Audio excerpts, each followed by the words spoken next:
Alright, this is going to be a pretty boring video, so I don't really think anyone's going to watch it, but hey, maybe someone will want to watch a third gen get built eventually. So, like I said before, I think in one of these videos, these door panels are pretty junky. Like, there's all these holes and stuff. I've got another set. We're going to go ahead and throw them on there. I'm a little bored, so it'll be something to do. Plus, it'll be a good instruction on how to remove third gen door panels. Alright, so first on Firebirds, you want to pop out this little Firebird emblem, and these are kind of a pain. They like to break, and you can score them at the top. So, like, little pro tip is to get them from the bottom if they're nice and mint. You just have to get in there and pop it out. But I'm trying to get mine from the top anyway. Mine's already broken. Once you're in here, you expose that little T15 there. Out. Sometimes there's a little plug back in there, same thing, get that out with a pick, and there's a little T30 in there too, or T20, sorry, or T15, my bad. And then you just have to kind of finagle this off of here. Some people like to take the lock slider out first. It does make it a little easier. You're gonna have to kind of twist and pull, but I'll show you in a second. Lock slider off with pick, so then you have to kind of pick this up, lock the door, open the door handle, twist. It's much easier with two hands, so let me see if I can set something up here.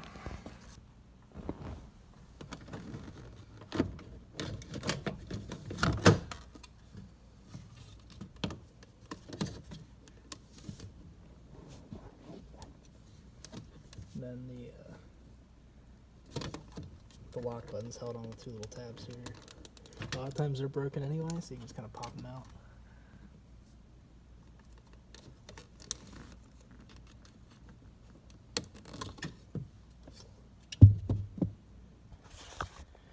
And you have that part off. Then you can move on to these T30s. Looking for my 1/4 inch T30 and I couldn't find it, so I guess this is gonna have to work. But anyway, it's T30 here, and underneath, should be about here and over here. They should also be T30s, but I've been surprised before. These have been gone through so many times by so many people and had the wrong bolts put in, or you know, the bolts pulled through and they just replaced them or whatever. Nothing surprises me anymore. This doesn't feel like a T30, but it should be. Maybe I changed this one in the past. No, it's T30. Cool. So if you have a 91 or a 92, you're going to have cup holders if it's a Firebird or a Trans Am. So you'll pop this little nugget out that's missing on just about every one of them, and then you'll put this in there, and it should also be a T30, and you run these out. But they're also just about always broken. Similar story to the armrests, and there's another one down here, and one over on this side, kind of underneath that. But I think that feels empty. Yeah, no. That might be an Allen. I haven't had this door panel off in quite a few years. Alright, so once all that's off, you're good to start pulling the door panel off. And I'd recommend using a push pin puller if you have one. But if you don't, you can just kind of slowly work your way around and pull them out of the door. But it's very easy to pull them out of the cardboard instead, and sometimes you'll have a hard time getting new pins in there anyway. So I'm going to get my pin puller and start working my way down, around, and up the top. So I would say more than 90% of third gen door panels out there have been separated from the top rail at one point or another. I know mine have been messed up since the day I bought the car. So when that's the case, once you have all the push pins out, you can just kind of wiggle and pull it out.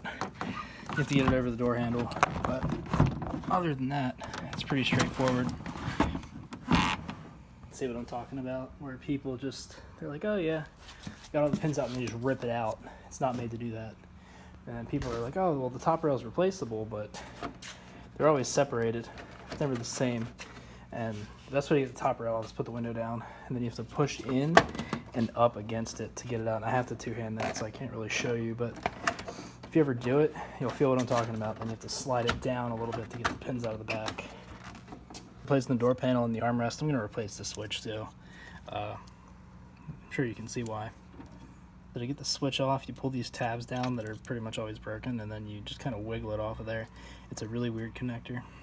The wiggle and pull technique will get you very far, and you will break next to nothing. So yeah, these door panels are much nicer. Just no stains, holes, anything like that. I think it's the passenger side, but point still stands. Much nicer. So the way I like to install these is just get like that one started and this one over here started, and just smack that bitch into place. They all have to kind of go in or it's going to push itself back off. So make sure you get it right. And then, yeah, start putting everything back on. Alright, I put off finishing this for like a week. So I don't remember where I left the video, but door panel's on. Looks better. Cup holder is secure-ish, considering it's broken. I just need to put this on. I'm looking at the armrests now and I'm thinking I didn't really need to replace them. These aren't really any better than the ones that were on there before.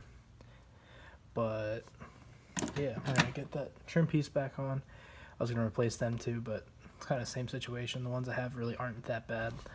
But I'm tempted to wire wheel that little spot right there and hit it with some black spray paint or something. So I was pretty sure I had a couple sets of these lock buttons, but it turns out I don't. I don't know what happened to them. But I have some more somewhere, so I think for now we're just going to leave these in there.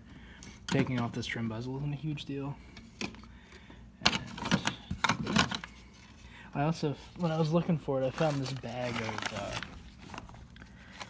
bolts and plugs. So these are plugs for GTA door rests, or door armrests, like here and down here. They have plugs because they're shaped a little different. And a couple more of those little Firebird pieces, as well as the plugs that are always missing for the back of the bezel.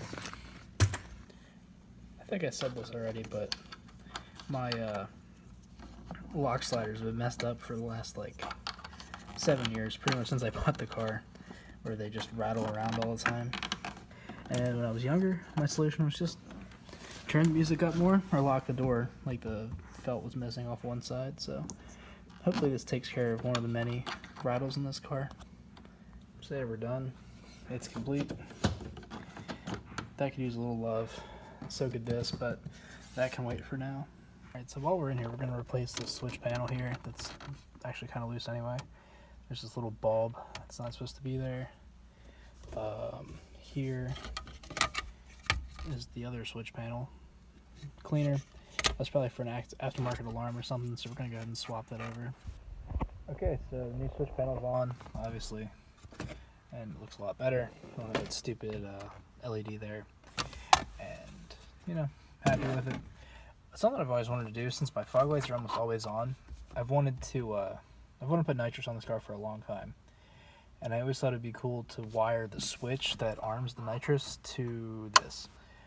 That way, I mean, one, it's a toggle switch and it looks factory for like the sleeper look.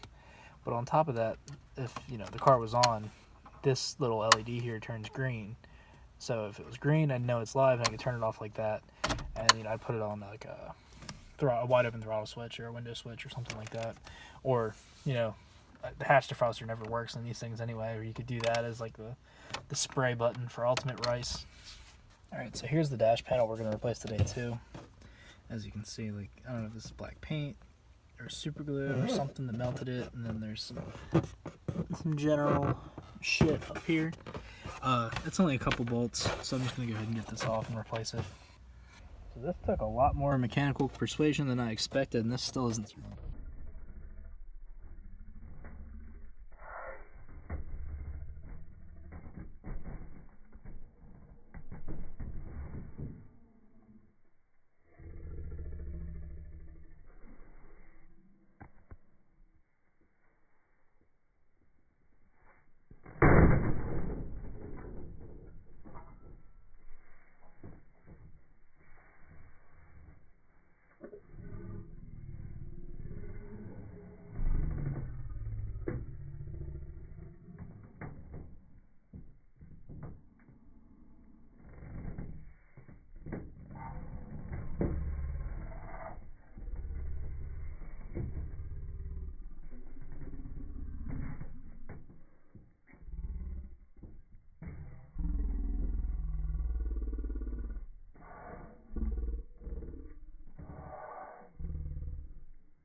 pull it into place. I'm not really sure, but I'm going to keep messing with it. Alright, so we're all done in here. That underdash panel's on, that switch panel's on. It already looks a lot better. And then I went ahead and swapped this door panel, and I didn't really show it. I didn't think you'd want to see that twice. So the Firebird badge is in again, and so is that little circle plug. This had a nice window switch, so I really only needed one, or lock switch, sorry. So yeah, thanks for watching. Leave a comment about anything you want to see, and hey, maybe we can make it happen. I do have quite a few third gens that need a lot of work.